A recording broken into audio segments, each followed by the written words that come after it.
Hello, everyone, and welcome to our first ever episode. And welcome, we are the Soma Sports Broadcasting Club, and I am Benny. I'm Brandon. I'm Jack. And we are the hosts or part of the show. We're gonna start off with NASCAR. Let's start with 2 weekends ago. Kansas, Kyle Larson, Chris Buescher, closest finish ever. 0.01 seconds. Going into that, Chris Buescher wanted revenge. He wanted to win. 20 laps to go. Buescher was up there. Is he gonna win? No, Reddick and him get into it, battling for the lead. His teammate Brad Keselowski, hard to pronounce that name, gets his first win in over 2 seasons. And Yeah. so this weekend is the All-Star race, and does Chris Buescher get revenge? If he does this week, I don't know. What do you think? But that's all you guys to answer. You guys think Chris Buescher is gonna win the All-Star race, and if he does, it still does not count for the playoffs. Also, other news in NASCAR: in-season tournament. This is how it's gonna work. 32 cars next year. Battle. It's seeded 1 through 32 based on the standings, I believe, out of the 3 races before, and they battle, and whoever gets the higher finish advances till they get to the final 2, and the winner gets $1 million. That's the NASCAR news. In the NFL, the schedule has come out. We are gonna get to that in a bit, but a lot of great games. Alright, so it's been quite exciting in the MLB the last week or so. Earlier this week, we had Aaron Nola of the Phillies. He pitched a complete game shutout to the Mets. 9 innings, 4 hits, no walks, and 8 strikeouts. Paul Skeens of the Pirates also had his first start last weekend. 4 innings pitched, 4 hits, 3 earned runs, 2 walks, and 7 strikeouts. He threw 17 pitches over 100 miles an hour with an average fastball speed of 100.1 miles an hour. And over on the Yankees side, earlier this week, Aaron Judge had solo home run, 3 doubles in Wednesday's win against the Twins. He now leads the MLB with 12 extra base hits this season. We will talk a little bit more about the Yankees' offense later. Alright, so a little bit of a get to know you. We're gonna share each of our favorite teams in the NFL, NBA, and MLB. So Brandon, would you like to go? Alright, I'm a Dallas Cowboys fan for the NFL. NBA, I'm a Knicks fan. And in baseball, I'm a Yankees fan. Alright, so you're gonna notice a trend here for my teams. So NBA, big Celtics fan, a big Patriots fan, 6-time Super Bowl champs. They're the best of all time. And I'm a big Red Sox fan, huge Red Sox fan. I don't follow baseball a ton as much as these two, but I still have been to the Red Sox and watching them. Jack. I'm Jack. I'm a Yankees fan. For MLB, for basketball, I'm a Knicks fan. I don't really follow it though. And then my favorite one is NFL, and I'm a Jets fan. And Aaron Rodgers will take us to the Super Bowl. Alright, we'll see about that. I just know you guys will lose week 3. But next up, Indy 500 is coming up in a few weeks. And now we have a special guest, Mark. Alright, so we are here with Mark, and we're going to be asking Mark a few questions about Indy 500. How many times have you been there? I have been there 2019, going on 5 times next week. Yeah. That's exciting. And so what Indy 500 was your favorite out of all of them? You had to choose one. Well, out of the 4 I've seen so far, my favorite would have to be the one in 2022. And the reason of that was because I actually got to see all of the drivers after the race at an award dinner. And I know it wasn't exactly the race, it was the day afterwards. But it was a really special experience. It was just a nice, probably the longest time I spent in Indiana. The battle between Award and Erickson, it was a lot of fun to see, and Erickson won in the end.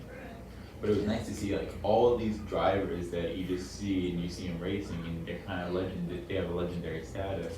it was cool to see them in person, even though it goes from a distance. You weren't exactly like talking to them or anything. And it was this. Well, I forget the name of the hotel, but it was this really nice hotel. It was the same place with the award room. We just basically took an elevator down. We got dressed up, me and my family. And when we left Indiana one day, you could see from the side of the building, it said "Back Home Again in Indiana" on the side of the building, just like the song. It was really good. And what drivers have you met? I have met Tony Canone. Yeah, Kanan, that's what I met. I met him when I was leaving 2022 Indy at the airport. We got to the airport, he was leaving the same day as us. We got to take some pictures with him. That was a fun experience. I have met Santino Ferrucci last year. Santino Ferrucci is my dad's favorite driver. And we went up to him last year, we got an autograph from him. It was cool to see him, and I wore a hat.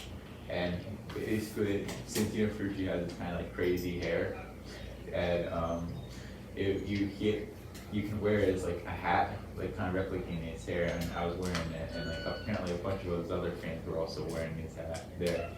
And the other driver that I've seen, as I said before, the 2022 one, I saw all the drivers from a distance, and also I think the coolest driver I saw from a distance was Mario Andretti last year too. I saw him from a distance. I saw him get in a golf cart and drive away. It was cool to see because it's Mario Andretti, like this cool like racer who's been around for like years driving. You see him right there, like the most famous person, like one of the most famous people you ever meet. It's like right there at school, I'm gonna add on to that, to the Santino Ferrucci thing. When we went to that Nascar Xfinity race, I know your dad talks about it a lot. How we just happened to sit next to Santino's family and his dad. Yeah. That was cool. Yeah. We got to meet his whole family. Yeah, what a coincidence. Yeah. And you did mention that your dad had a favorite driver. What was your favorite driver that you met? My favorite driver that I have met. Well, my favorite driver that I haven't met him, but I've seen him from a distance, so it would probably be Will Power. You see him from a distance. I saw him at the award dinner in 2022. It was nice because he's trying hard driving. He hasn't won yet, but it's nice to see him trying so hard. I like his passion, just kind of like how my dad likes Santino, because it's kind of like the same reason. He's passionate, he's young, and he's gonna hopefully he'll win one day because he's passionate about it. He's a good driver with 2 championships. He hasn't won the last 2 seasons, but good driver. Yeah, and I think his car is one of the most recognizable because his sponsor is Verizon. The big corporation, I think his car stands out the most because of that Verizon sponsor. Not that would have to do with anything, how your racing skills are, but I think it kind of makes him stand out. Yes, it does. And the one I forgot to add in, the 2018 Indy 500 champion of Will Power. So, any other cool Indy 500 stories you would like to tell us? Yeah, definitely. Well, 2019 was my first one, and in the 2019 one, when Simon Pagino won, it was like so crazy because everybody was yelling and screaming. I would always, as each year, and after about 3 hours of sitting down, it's kind of it's kind of refreshing every time, and you get to see how they get to drink the milk and kiss the brick, and it's always fun to see that. And then over the years, it's been different drivers and stuff, and I'm looking forward to the race next week because I remember last year Santino came so close to becoming first place. It was insane. It was so insane. I forgot why he didn't win, but he was getting really close. He was in first place if he won. And I think he just had some hit through issues. Yes, but at the end of the day, it was Newgarden, Erickson, and Fuji got first. But this year he qualified 6th. Kyle Larson, driving on top. Kyle Larson qualified fifth as a NASCAR driver. He's never raced an Indy car before until this week. Where do you think Kyle Larson's finishes? I think he could do good.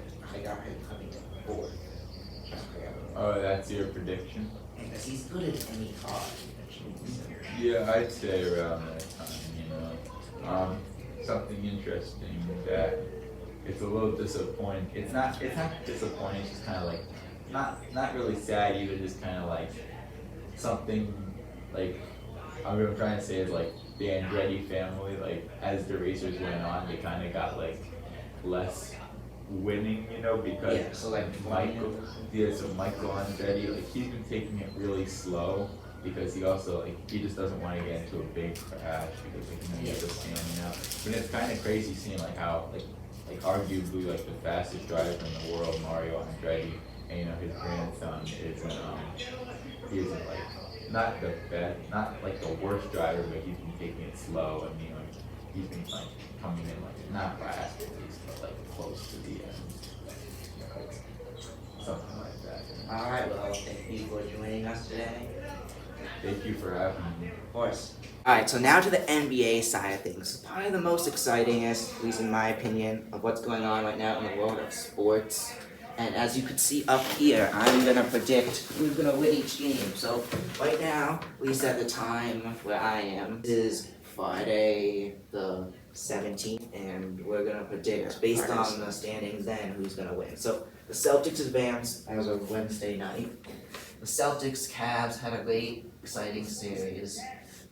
The Cavs surprisingly competed, but because we have Porzingis out, we're getting Porzingis back. So yeah. Knicks lead Pacers 3-2. Pacers have been up and down for the Knicks. I think Pacers get game 6 because they know how to beat the Knicks. However, Knicks at home. Every series game so far, it's been the home team winning for this series. And I just think the Knicks are the better team. So I see Knicks, Celtics in the Eastern Conference Finals. Now taking a look at the Western Conference Finals, we got Game 7 of the Nuggets and Timberwolves. So the Timberwolves, 2 late games going up 2-0. Then we got the Nuggets, amazing, go up, win 3 in a row. Then last night, shocker, Timberwolves make it 7. I thought the Nuggets would go all the way. See how good my predictions are. So we got Game 7, and this really could be a flop up. Timberwolves now have the momentum. Nuggets are the defending champions, so it could really be either or. But I'm gonna take the defending champions because they have more experience when it comes down to the clutch. And so the Nuggets advance to the Western Conference Finals. So now Thunder's Mavs. The Mavs up 3-2, and Thunder. Anything could happen in this series. The Thunder, when you thought they were done, they won the other night, and the Mavs go ahead again. I think the Thunder, they're a great team. You know, Alexander, whatever his name is, they're gonna win. They're 2 good teams too. And we're gonna have 3 Game 7 series. And I think the Mavs have been able to have the Thunder number, and Mavs have been good. I think know what they're doing, and my gut's telling me Mavs, Luka Doncic, and I think it's their time again finally. It took them 2 years, but they're back. So we got Mavs, Nuggets, and Celtics next. Celtics win Game 1.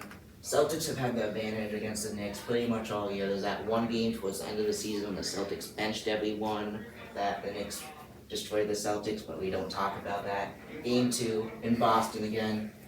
Celtics. I think they go up 2-0. The Knicks are gonna grab one though. There's always that one game, always an upset. The Celtics, they're not the best at sweeping teams except for the Nets for some reason a few years ago. But Knicks, this Game 4, critical for the Celtics. A big win for them, going up 3-1, and to advance them to the finals at home in Game 5. So I got the Celtics in 5. So now we got the Nuggets and the Mavs. Nuggets have experience. However, the Mavs, they could pull some upsets here. But I don't know. Nuggets last year beat the Lakers in the Western Conference Finals. They swept them. While the Celtics lost to the Heat but they did come back down 3-0, still lost, disappointing. I think game one, Nuggets on some type of wall. I think Nuggets get game one. However, Mavs are known for losing game ones. I think the Mavs are gonna compete. They got Kyrie Irving, a bunch of other great players. Tie at 1-1. However, Nuggets in Dallas get it again. I think they're gonna split the series 2-2 going into game 5. One at home, one away for each team. However, Nuggets are gonna pull together, win game 5. Jokic is just too good. There's a reason why he's MVP. And they're going back to the finals, and they're exciting. And I don't really hope this is the finals, because you'll see why in a second. But Nuggets, the defending champions, go back to the finals. Jokic reminds me of LeBron James, kind of. He is top player. So Benny, who's winning it all? What's your thought? So I'll tell you who I think is gonna win it all after these guys share their predictions. All right, I think Benny's got it all wrong. I think that the Knicks are gonna win. I think it's gonna be flipped. I think the Knicks can pull it out. I have the Knicks winning it all just because I'm a New York fan when it comes to basketball, and I am a Villanova fan as well. They have a few Villanova guys, so I can see it. Alright, Jack. And I think the Mavs will have a big upset. So, game 1, Celtics, super team. Porzingis is hopefully back by then. I think he'll be back by the Knicks. Celtics take game 1. Celtics of Tatum, Brown, Porzingis, Holiday, Derek White. They're stacked, and then I haven't even gotten to their bench yet. Hauser, Cornette, Pritchard, and so the Celtics are stacked. However, the Nuggets have Jokic. This is where we always fall. I think the Nuggets take game 2. Jokic, the Nuggets are good at beating the Celtics. I think they beat them twice this year, and Nuggets take that one, and I think the Nuggets are gonna go up 2-1, but Celtics keep it close this time. I think the Nuggets dominate that game. Close game, Nuggets heartbreak the Celtics. But game 4, Boston. Celtics take that one. Game 4 it would be Denver, my bad, because the seeding makes no sense. The Celtics take that one, a big statement win for the Celtics. However, Nuggets win game 5. They have their experience. Celtics win game 6, so we got a game 7. They're gonna go back and forth. Yeah, it's gonna be back and forth. It's gonna be exciting too. 7 games. And a lot of away wins as well. Okay. That happens. But end of the day, I think it will be dominant Celtics. Okay. I'm not being biased. I think it's our year, and I think we can beat the toughest team opponent we could. All right, so we have the MLB Power Rankings for maybe about the last week and a half or so. So at number 1, I have the Los Angeles Dodgers. They are currently 29-16. The top half of their lineup has been an absolute force, but lately it's their pitching that has been the most impressive. They've held opponents to 4 runs or less in every game this month, actually. So they get number 1 right now. All right, next I have the Phillies. They're 31-13. They have the best record in the majors thanks to a 15-3 stretch. And they have, and in that stretch, they have outscored opponents by 59 runs. So, Phillies get number 2. Number 3, I have the Atlanta Braves that are 26-14. Through Tuesday, 5-7, the pitching staff has had a 7-game stretch in which it allowed just 9 runs with a 1.16 ERA, and a 19-game stretch where it had 2.25 ERA and allowed more than 4 runs just once. So the Braves, number 3. Number 4, I have the Baltimore Orioles. They're 27-14. They had a 7-2 win on May 2nd against the Yankees, and the Orioles took 3 out of 4 from the Yankees. They got first place in the division for that. So number 4.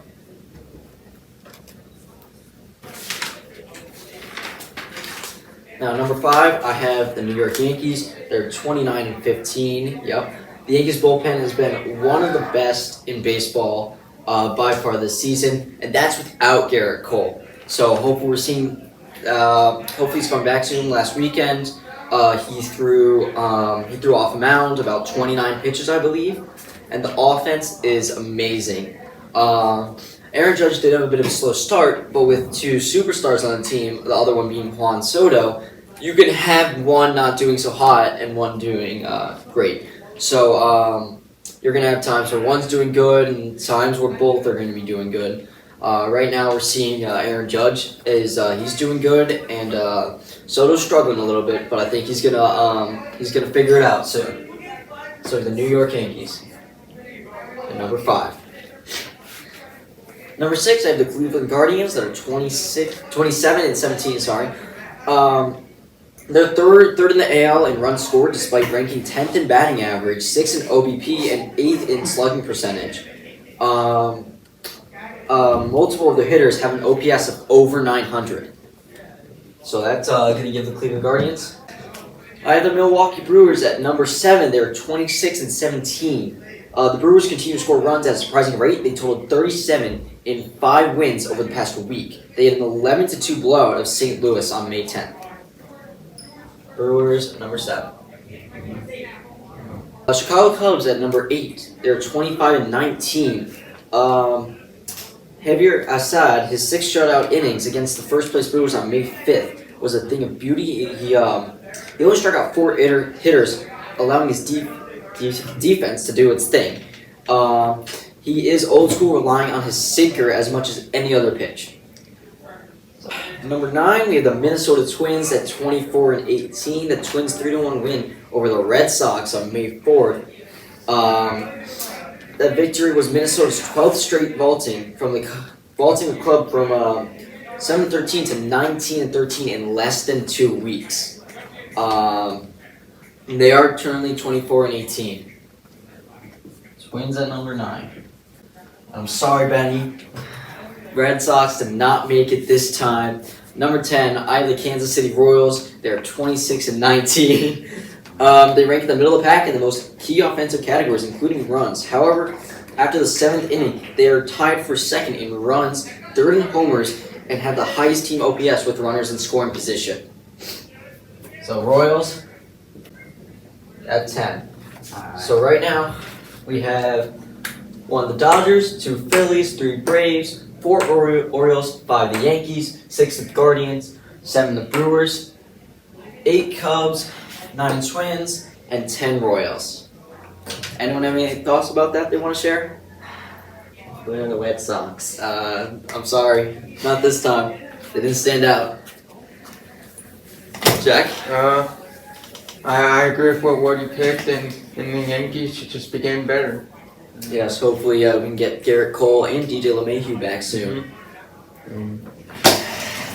Alright.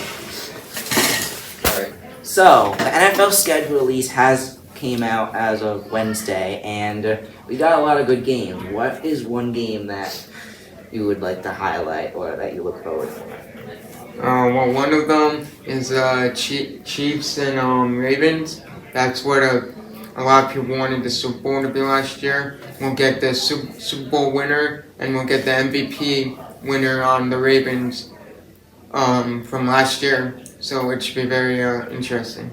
Alright, so correction, Chiefs, Ravens, they are both in the AFC, but yeah, that's gonna be a good matchup.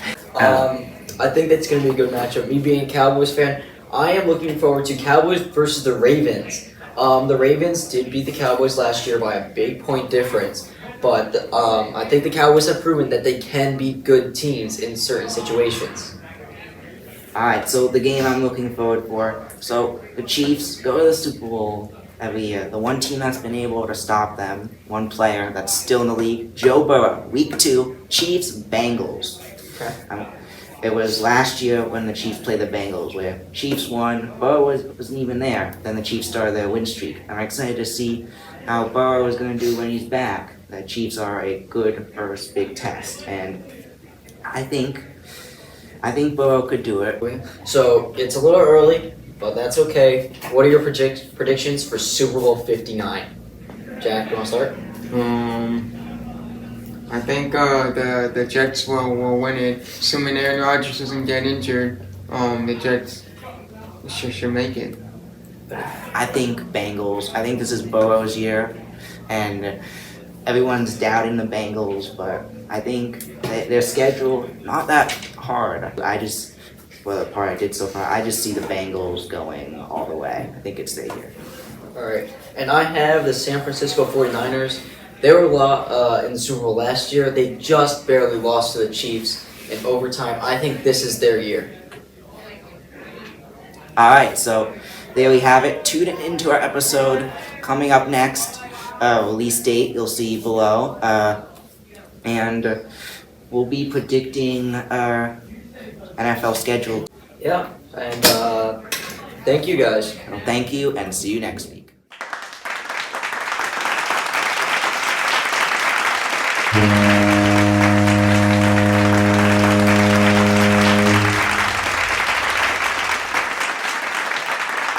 Yeah.